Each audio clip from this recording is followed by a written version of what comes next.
Han transcurrido varios días desde el asesinato a balazos frente a su esposa y su pequeño hijo del teniente de carabineros Emanuel Sánchez. Hasta la fecha, ninguna autoridad del gobierno de Boric ha renunciado. Sin embargo, pocos están incómodos con esta situación, lo que no solo evidencia la indolencia y frivolidad de las autoridades del oficialismo con quienes, nada más ni nada menos, han jurado dar la vida para protegernos si es necesario, sino que también constituye una nueva constatación de esa inalterable tolerancia del gobierno de Boric con lo inadmisible, con el trabajo mal hecho, con los recurrentes errores y con la evidente ausencia de sentido de urgencia. Pero seamos honestos, esa inalterable tolerancia con la mediocridad no es solo una enfermedad que afecta al gobierno, sino que se trata de una idea que ha contaminado nuestra sociedad, ha estancado nuestro progreso y ha hecho cada vez más difícil que logremos cumplir nuestros sueños. En otras palabras, el gobierno de Boric es un pelo de la cola, algo así como un símbolo o resultado notable de este padecimiento, pero no el fondo del asunto. Con esto no quiero decir que estemos condenados al fracaso, todo lo contrario. Pienso que cada día es una nueva oportunidad para llevar a Chile a un buen puerto, pero primero debemos ser sinceros. Es claro que ha ganado la visión fracasada de que la excelencia, el trabajo bien hecho y el esfuerzo, en definitiva el mérito, no son lo determinante para progresar, lo que no se agota aquí. Por ejemplo, los que promueven la mediocridad incluso han acuñado un concepto para referirse peyorativamente a las personas que pasan de una clase a otra y efectúan un recorrido ascendente en la sociedad, los transclases. Más allá del obsoleto e inadecuado uso de conceptos como clase, queda en evidencia que para estos grupos la movilidad social no es un objetivo deseable, sino que una dificultad para poder llevar adelante su revolución, más probable, según ellos, cuando en la mayoría de la sociedad no solo reina la miseria material, sino que también la miseria emocional o espiritual. Lamentablemente, ha triunfado en muchos la concepción de que la meritocracia simplemente es un discurso de los más poderosos destinado a legitimar el sistema que les ha permitido acumular y ejercer el poder. Una especie de fórmula engañosa, como lo ha resumido Sofía Cuañar, que disimula cada vez peor la reproducción de las élites como el espejismo de una quimérica igualdad de oportunidades.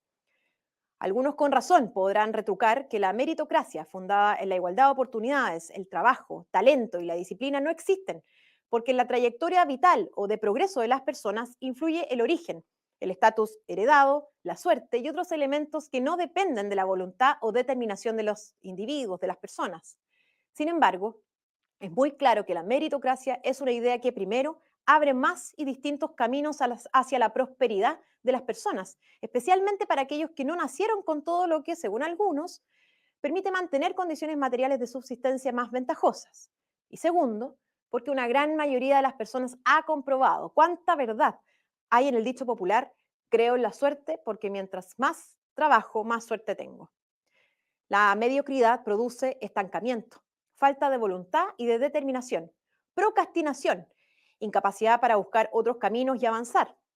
Llevamos más de una década de retrocesos y varios años en una especie de espiral de acontecimientos gravísimos, mientras autoridades y ciudadanos simplemente observamos atónitos con un inmovilismo que parece inexplicable.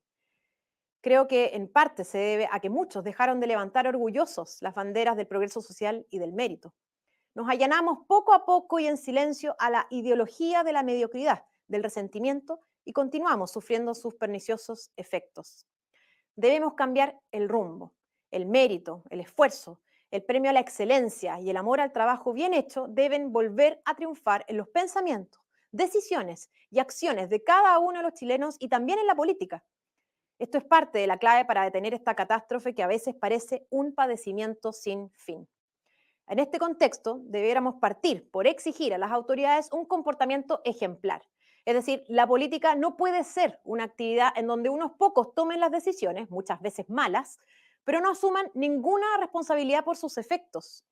Un ministro de Educación que suspende las clases en determinados establecimientos para permitir el funeral o el paso de un funeral narco, en que bajo su administración se ha expuesto a menores a contenido sexual explícito y que a la fecha aún mantiene a cientos de estudiantes sin un cupo o matrícula para poder asistir a la escuela, no solo debiera renunciar por evidente incompetencia y falta de servicio, sino que además porque no podemos seguir tolerando pasivamente el trabajo mal hecho, perpetuando la mediocridad en los principales espacios de poder.